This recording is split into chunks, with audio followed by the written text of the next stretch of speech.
Hello जी। नमस्ते, सत श्री अकाल सभी को।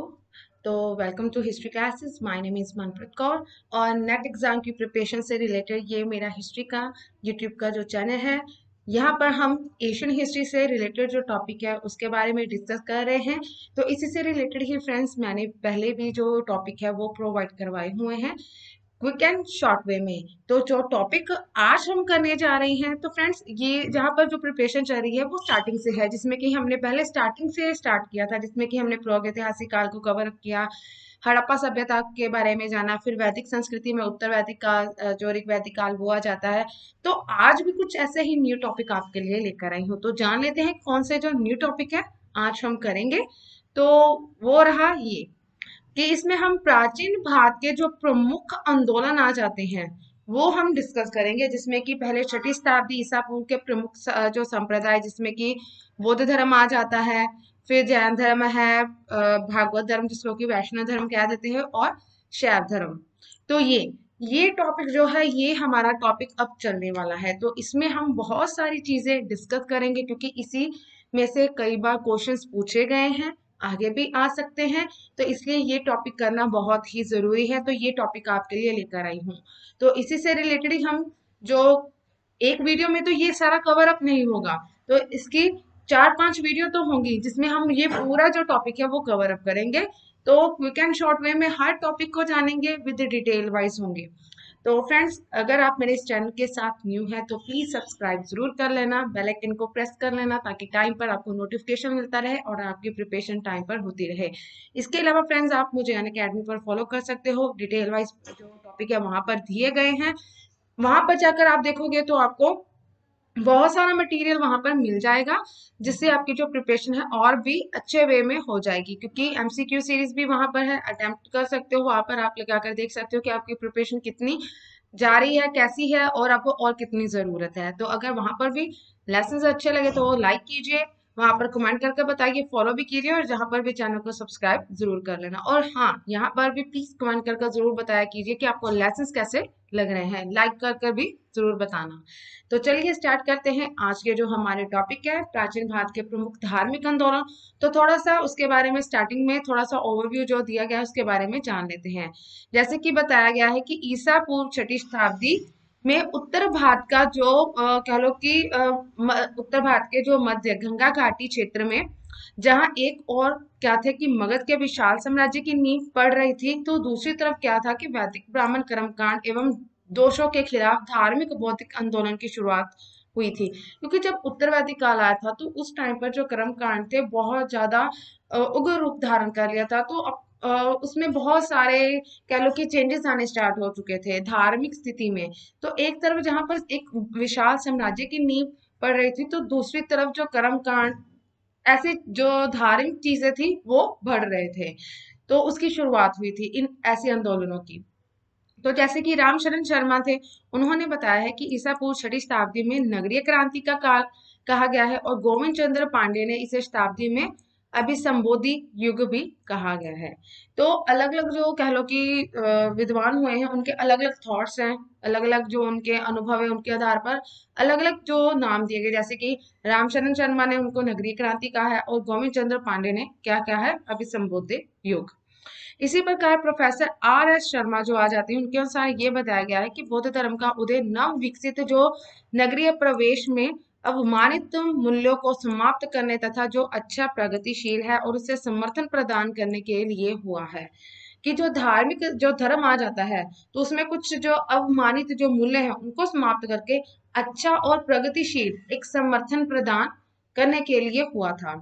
इसी कारण नई अर्थव्यवस्था, जो एक नई अर्थव्यवस्था तथा अतिरिक्त उत्पादन के आधार पर एक नगरीय जीवन का विकास हुआ, जिसमें कि व्यापारिक अर्थव्यवस्था फली फूली, जैन धर्मों में लोगों में अहिंसा सदाचार का प्रचार किया, कृषि में छोटे छोटे जीवों को हिंसा की संभावना थी, और जो मारे जाते थे, कुछ हिंसा होती थी जीवों के साथ। जो ऐसे जो जैन, क्योंकि अलग अलग धर्मों के जो थॉट्स है वो अलग थे, कि कुछ जीवों को मारना पर जो की पाबंदी थी, कुछ कहते थे कि जीवों को हिंसा जो है वो नहीं करनी चाहिए। तो ऐसे बौद्ध धर्म जैन धर्म के अलग अलग थॉट्स थे। तो फिर अंत जैनियों ने बड़ी संख्या में क्या किया कि ऋषि को छोड़ दिया था, व्यापार व्यवसाय उनको अपना लिया था। तो जैनी जो थे वो कह लो कि सूक्ष्म जीव जो होते थे वो नंगे पांव तुरते थे कि रास्ते में आने वाले कोई जो सूक्ष्म जीव या सूक्ष्म जीव तो उनको भी चोट ना पहुंचे, तो ऐसे वो नंगे पांव चलते थे। इसलिए उन्होंने कृषि को ही छोड़ दिया, क्योंकि मानते थे कि कृषि में जो छोटे छोटे जीव होते हैं उनकी हिंसा होती है, तो इस प्रकार उन्होंने कृषि को त्याग दिया। उसके बाद आ जाता है कि क्षत्रिय नेत्र में लोहे की जो भूमिका। तो हम क्षत्रियों में एक लोहे की उस टाइम पर जो लोह धातु थी वो भी एक क्रांति लेकर आई थी। तो इस धार्मिक बौद्धिक आंदोलन का नेतृत्व क्षत्रियों ने किया था। इसमें लोहे के बढ़ते प्रयोग में महत्वपूर्ण भूमिका भी निभाई। लोहे के प्रयोग के कारण सैनिक साजो सामान तथा शस्त्र अशस्त्र में क्रांतिकारी परिवर्तन भी आए थे। लोहे के द्वारा वनों की सफाई, लोहे के हल, कृषि उत्पादन आदि बहुत सारे शस्त्रधारी जो क्षत्रिय थे उन्होंने कह लो क्या किया, क्षत्रियों ने वर्ग पहले की जो अपेक्षा अधिक शक्तिशाली हुआ और कृषि एवं व्यापार में बढ़ोतरी से उन्होंने अधिक बल प्राप्त किया। इसमें क्षत्रिय लोग जो थे पुरोहितों के विरुद्ध अपनी सामाजिक राजनीतिक महत्ता के प्रति सचेत हुए। तो एक कह लो कि एक धातु जो थी लोहा, उसकी कह लो कि उत्पत्ति हुई, उसके बारे में लोगों को समझ आने लगी, जानू हुए उनके बारे में जाना। फिर कृषि में, फिर युद्ध में तो जो अस्त्र शस्त्र थे बनने लगे थे, तो इसका प्रयोग हुआ। कई चीजों में उत्पादन में भी बढ़ोतरी होने लगी। फिर एक चीज एक टाइम ये था कि ब्राह्मण और जो क्षत्रिय, तो इन दोनों ये एक दूसरे के विरुद्ध हो चुके थे, क्योंकि जो पुरोहित है तो वो युद्ध को अच्छा नहीं मानते थे, क्योंकि तो जो क्षत्रिय थे तो उनका क्या धर्म था, युद्ध वगैरह। तो इसलिए सामाजिक और राजनीतिक महत्ता के प्रति सचेत हुए। तो उनके प्रति क्या था कि पुरोहितों के विरुद्ध अपनी जो उनकी सामाजिक और राजनीतिक महत्ता थी वो उसके बारे में जानू होने लगे, उनको उसके बारे में वो जानने लगे थे। फिर उपनिषदों ने धार्मिक आंदोलनों के लिए बौद्धिक पृष्ठभूमि वो तैयार की। जो धार्मिक आंदोलन थे वो अलग जो धार्मिक चीजें वो अलग चल रही थी। फिर महात्मा बुद्ध के अनुसार कि वैदिक धर्महीन विद्या है, वैदिक मंत्र केवल जल विहीन मारुस्थल एवं पथहीन जंगल है। फिर आ जाता है कि महात्मा बुद्ध ने क्या कहा था कि शील व प्रज्ञा युक्त मनुष्य ही ब्राह्मण है। महावीर स्वामी ने क्या कहा था कि जो अग्नि में तपकर शुद्ध किए गए सोने की भांति पाप मल में रह तथा राग दोष व भय से मुक्त हो गया ब्राह्मण है। तो अलग अलग थॉट्स दिए गए थे। कई बार ऐसे ही जो चीजें होती हैं उनमें क्वेश्चंस पूछे जाते हैं कि ये जो कहा गया था वो किसके द्वारा कहा गया था। तो जैसे कि वैदिक धर्म ही वैदिक धर्महीन विद्या है, वैदिक मंत्र केवल जल विहीन मारुस्थल व पथहीन जंगल, तो ये किसका कहना है, तो ये किसका कथन माना गया है। तो ऐसे क्वेश्चंस भी कई बार पूछे गए हैं, तो ये भी ध्यान में रखिएगा। ऐसी जो पंक्तियां आ जाती हैं किसके द्वारा क्या कहा गया है, तो ये भी ध्यान में रखिए, इसको भी नोट डाउन जरूर कर लेना। आगे आ जाता है कि इस समय अनेक संप्रदाय जो थे वो अस्तित्व में आई थी। केवल बौद्ध धर्म एवं जैन धर्म ही पहले प्रसिद्ध माने गए थे। उसके बाद भागवत धर्म, शैव धर्म आया, लेकिन सबसे पहले जो माने गए थे वो बौद्ध धर्म और जैन धर्म ही थे। बौद्ध ग्रंथ जो था वो ब्रह्मजाल सूत्र के अनुसार इस समय गंगा घाटी में 62 एवं जैन ग्रंथ जो थे सूत्र कृतांग में 363 संप्रदायों का उल्लेख इसमें किया गया है। तो कितनी संप्रदाय है इसकी, 363 है जैन की, और जो बौद्ध की है वो 62 है। तो ये ध्यान में रखिए। वही दीर्घ निकाय में उस समय प्रचलित कितनी थी, 6 प्रमुख संप्रदायों की चर्चा मिलती है। तो पहले आ जाता है कि संप्रदायों के बारे में जान लेते हैं कि जो धार्मिक जो संप्रदाय थी, जिसमें कि पहले बौद्ध धर्म है तो गौतम बुद्ध के द्वारा इसकी स्थापना की थी। आजीवक संप्रदाय, ये मखली पुत्र गोशाल। फिर उच्छेदवादी, तो इसकी थी अजीत केस कंबलिनी। घोर अक्रियावादी, ये पूर्ण कश्यप। फिर नित्यवादी, ये था मुकुंद कच्चयान। और संदेहवादी, तो ये था संजय विलुपुत जा वेलिठी पुत्र। जैन धर्म वो महावीर स्वामी के द्वारा। तो ये क्वेश्चंस पूछे जा सकते हैं कि संप्रदाय की जो की गई है वो किसके द्वारा की गई है स्थापना। उसके बाद आ जाता है, पहले हम जानेंगे आजीवक संप्रदाय के बारे में। तो इसकी जो स्थापना थी मखली पुत्र घोषाल का जन्म श्रावस्ती के श्रावण नामक गांव में गोबाहुला नामक व्यक्ति की गौशाला में हुआ था। गौशाल की माँ का नाम क्या था, भद्दा। पिता का नाम मुखा था। आजीवक धर्म के उदय में नंदवंश तथा किस संकिक नामक भिक्षुओं का प्रधान हाथ था। मकली पुत्र घोषाल आजीवक संप्रदाय के प्रवर्तक थे और उन्नत माने गए थे। आजीवक संप्रदाय का मुख्य केंद्र क्या माना गया है? श्रावस्ती को, जिसमें हलाहल नामक कुम्हारिन का घर था। तो ये इंपॉर्टेंट है। उसके बाद आजीविकों की मान्यता क्या थी कि समस्त प्राणी नियति भाग्य के अधीन है, मनुष्य के जीवन पर कर्मों पर कोई प्रभाव नहीं पड़ता। वह पुनर्जीवन प्रक्रिया में को मंडल मोक्ष कहते हैं। क्या कहते हैं? मंडल मोक्ष। तो बस ये ध्यान में रखिएगा कि जो आजीविक संप्रदाय के जो कह लो कि संस्थापक कौन थे? मकलीपुत्र घोषाल। जन्म कहाँ पर हुआ था और कौन से भिक्षु के द्वारा, जो केंद्र कौन सा था और उन्होंने क्या कहा था? तो बस ये सब चीजें जो है ध्यान में रखिएगा। फिर आगे आ जाता है कि घोषाल के मत में जन्म मरण सुख दुख संसार मोक्ष सब अतीत कर्म के ऊपर निर्भर है। मकली पुत्र घोषाल की मृत्यु मगध के शासक अजातशत्रु के द्वारा वज्जी संघ के आक्रमण के दौरान युद्ध के समय हुई थी। तो ये ध्यान में रखिएगा किसके द्वारा, कब उनकी मृत्यु हुई थी। फिर उनकी मृत्यु के बाद उनके जो अनाई थे पूरन कश्यप एवं पुकुत कच्यान के साथ मिल गए थे। तो वो किसके किसके साथ? तो ये जो चीजें हैं ये इंपॉर्टेंट है फ्रेंड्स, जो आपको प्रोवाइड करवा रही, तो ध्यान में रखिएगा।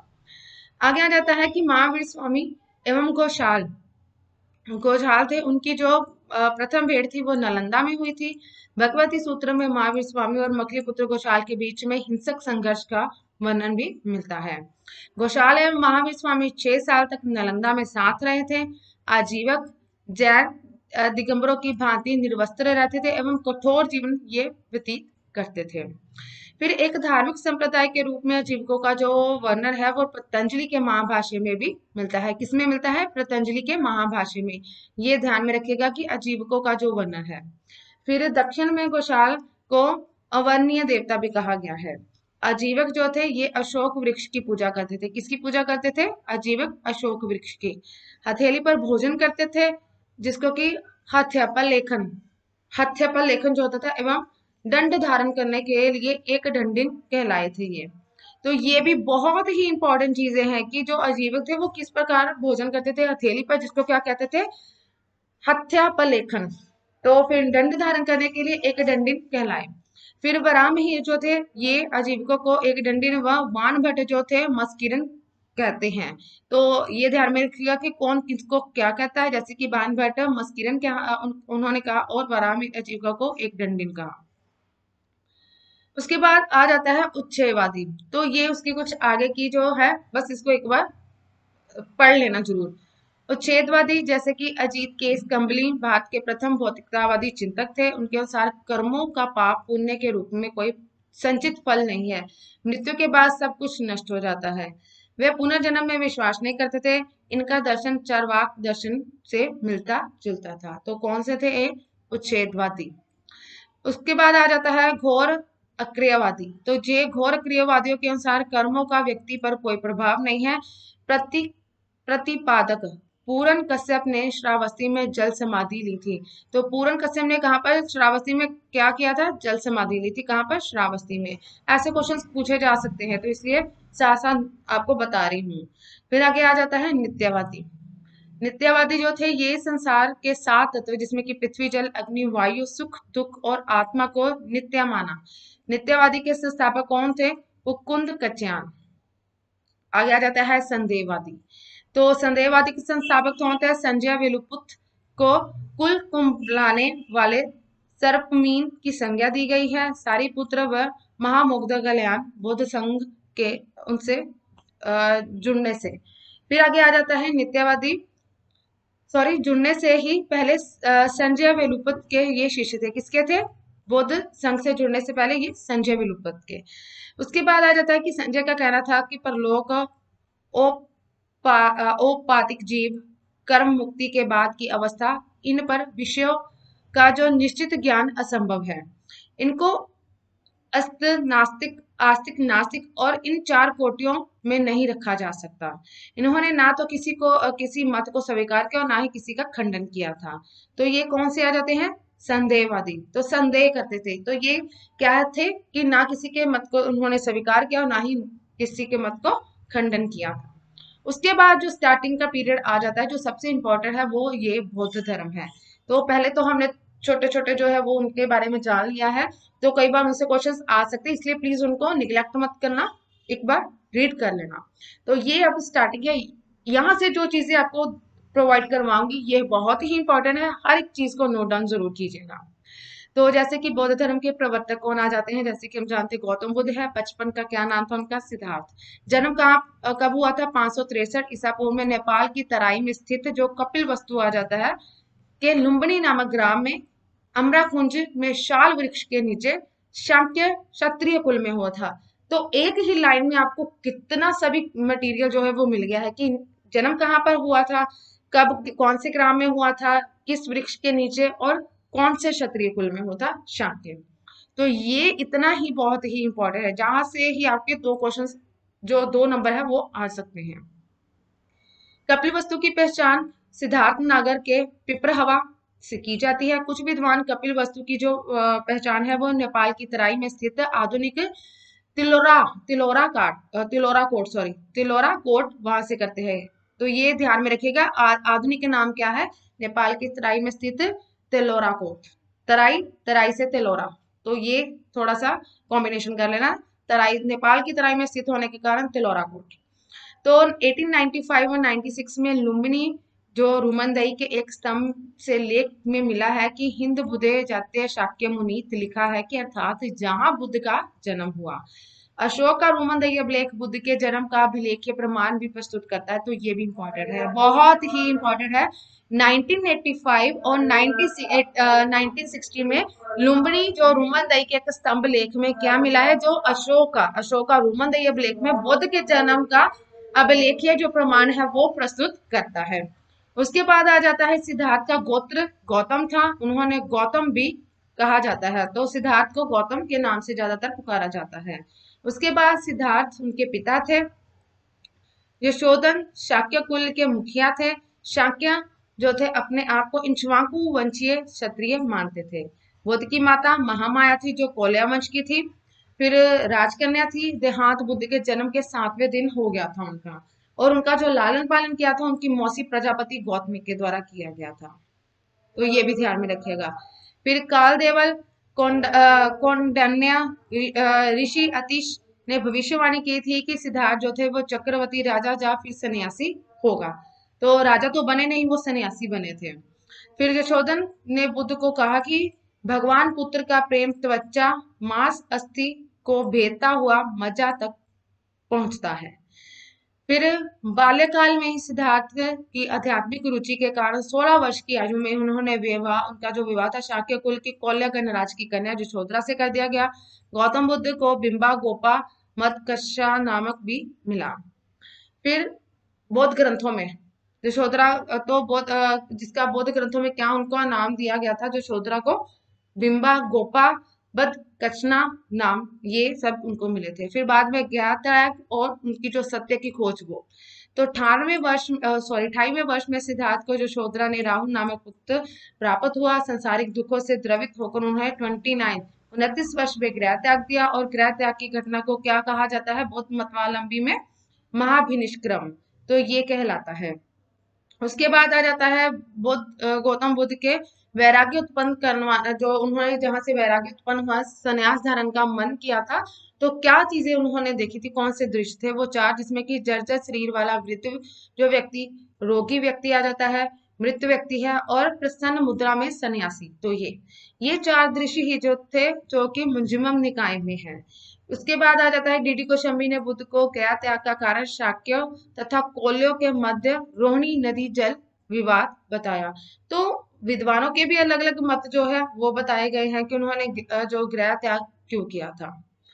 उसके बाद आ जाता है कि शाक्य वो उनके पड़ोसी कोल्यों के बीच में सिंचाई के लिए रोहिणी नदी के जल को लेकर विवाद, ये फिर मंजिमम निकाय में बुद्ध को महाभिनिष्क्रम और महाबोध का वर्णन वो मिलता है।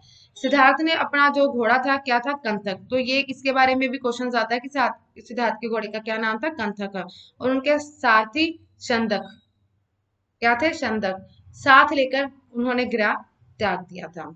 बुद्ध ने गृह त्याग के पश्चात अनोमा नदी के किनारे अनुर्व्या स्थान पर पहुंचकर सिर मुंडवाकर भिक्षु वस्त्र धारण किया तथा कंथक व शंदों को वहीं पर वापस भेज दिया, छोड़ दिया, और वही स्थान से कालांतर व चूड़ामणि व कंथक राम विहार का उन्होंने निर्माण हुआ वहां पर। चूड़ामणि व कंथक राम विहार, तो घोड़े के नाम पर ही कंथक था, तो वहां पर कंथक विहार का निर्माण भी हुआ है। उसके बाद गृह त्याग के पश्चात उन्होंने प्रथम गुरु जो वैशाली के समीप थे अलार कलाम नामक सन्यासी थे, जहां से उन्होंने सांख्य दर्शन के वो चारे थे, वहां से उनके सांख्य दर्शन की जो शिक्षा वो ग्रहण की, प्रभाव पड़ा उन पर। और अलार कलाम ने ही बौद्ध धर्म को अकंचन कंचयायतन अकंचयायतन तथा अरूप समापति की जो शिक्षा थी वो दी। उसके बाद अलारकलाम के बाद राजगृह के उद्रक और रामपुत्र सिद्धार्थ के गुरु बने, किंतु सिद्धार्थ संतुष्ट नहीं हुए। तो ये क्वेश्चन जरूर आते हैं, उद्रक, रामपुत्र और अलारकलाम, तो ये उनके दो क्या क्या थे, गुरु थे। तो इनसे उनको संतुष्टि प्राप्त नहीं हुई। रुद्रक ने नैव संज्ञा ना संज्ञातन नामक योग का उपदेश उनको दिया, लेकिन वो उनके संतुष्टि वहां से भी नहीं हुई। फिर ललित विस्तार में उद्रक रामपुत्र का आश्रम भी राजगृह में ही बताया गया है। सुत्त निपात में प्रभज्य सूत्र और ललित विस्तार के अनुसार राजगृह सिद्धार्थ मगध राजा बिंबिसार से भी मिले थे। जो मगध के राजा थे, मगध राज बिंबिसार, वहां से उनकी भेंट हुई। फिर गृहत्याग के 6 वर्ष के बाद वो द्वारा सत्य की खोज का प्रयास किया गया। आर्य प्रश्योपना वो कहलाता है। तो ये क्या कहलाया, आर्य प्रयोशना। फिर मंजिमम निकाय में बुद्ध द्वारा ज्ञान प्राप्ति हेतु क्रमिक रूप में 8 ध्यान अवस्थाओं का भी वर्णन मिलता है।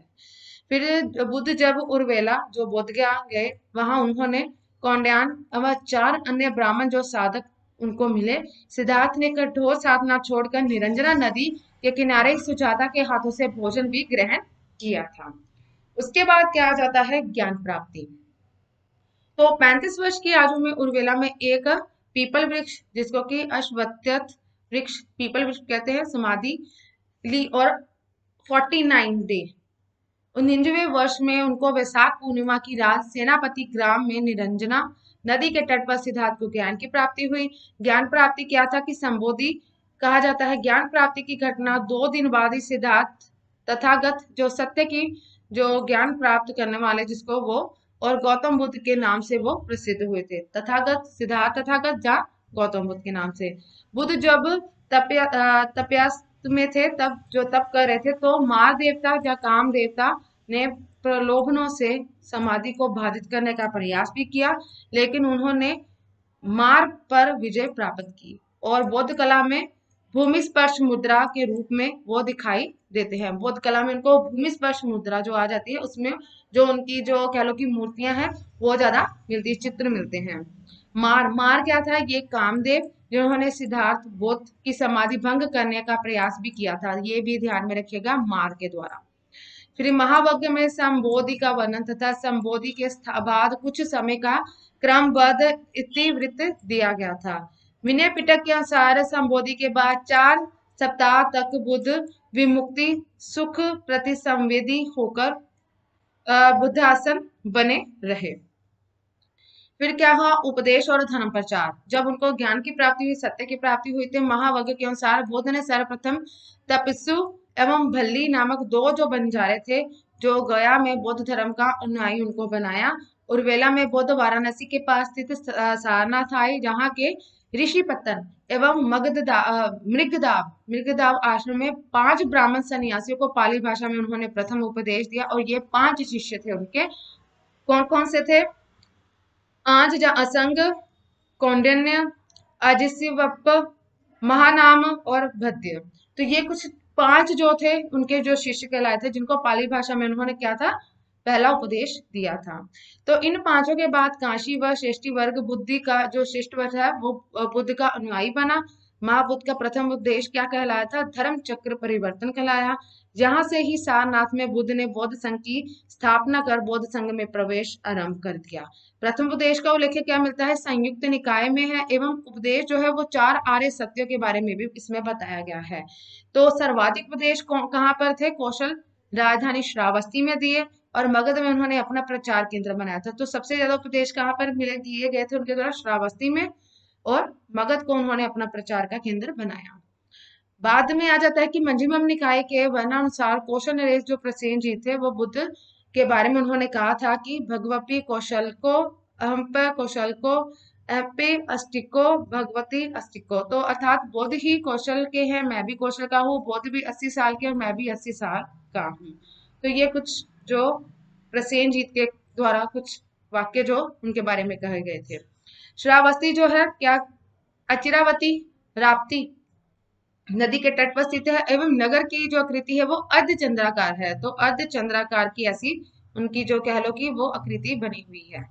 तो बुद्ध ने बनारस के यशा नामक ज्येष्ठी को भी संघ का सदस्य बनाया।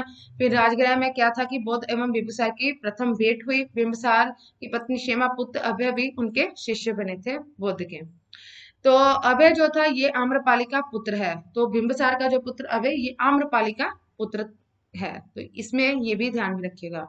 बुद्ध ने पाटलिपुत्र में महान उत्कर्ष की भविष्यवाणी की कि वह भारत का प्रधान नगर बनेगा। ऋषियों ने भी बुद्ध को कुटाग्रशाला दान में दी। तो ऋषियों के द्वारा भी कुटाग्रशाला जो थी वो दान में दी गई थी बुद्ध को।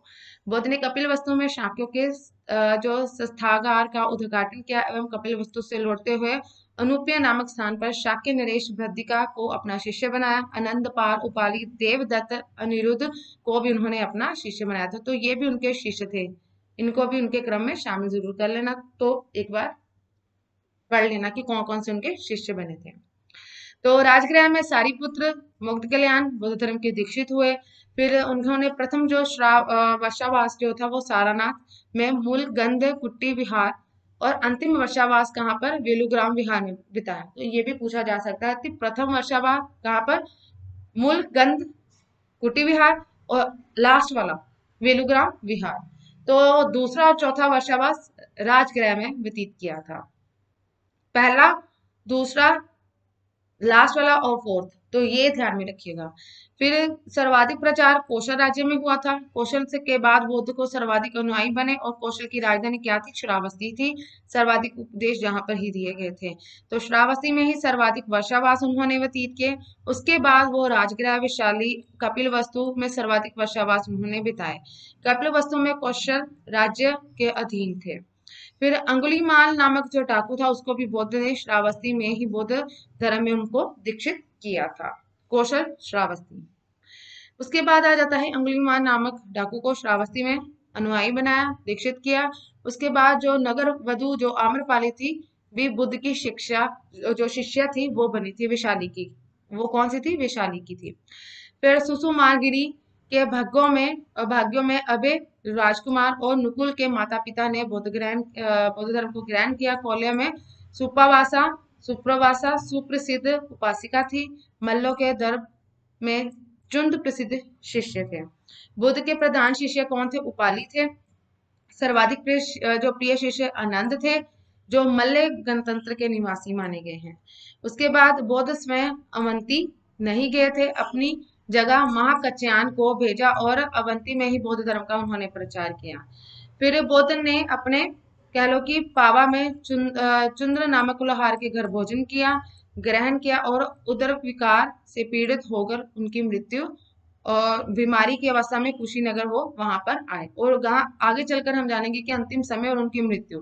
तो कुशीनगर में सुभद्र को जो थे उन्होंने अपना अंतिम उपदेश दिया और सभी संघातिक जो पदार्थों का विनाश होता है। तो उन्होंने ये कहा था कि सभी संसारिक जो व्याय धर्म नष्ट होने वाले हैं, प्रमाद रहित तो होकर अपना कल्याण करो। तो ये कुछ उन्होंने अंतिम उपदेश जो दिए थे सुभद्र को कुशीनगर में।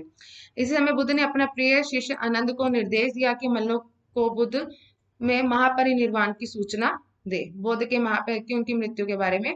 तो जो महात्मा बुद्ध का निधन था वो 483 ईसा पूर्व में 80 वर्ष की आयु में हिरण्यावती नदी के तट पर 2 साल वृक्षों के बीच कुशीनगर में उनकी मृत्यु वहां पर हुई।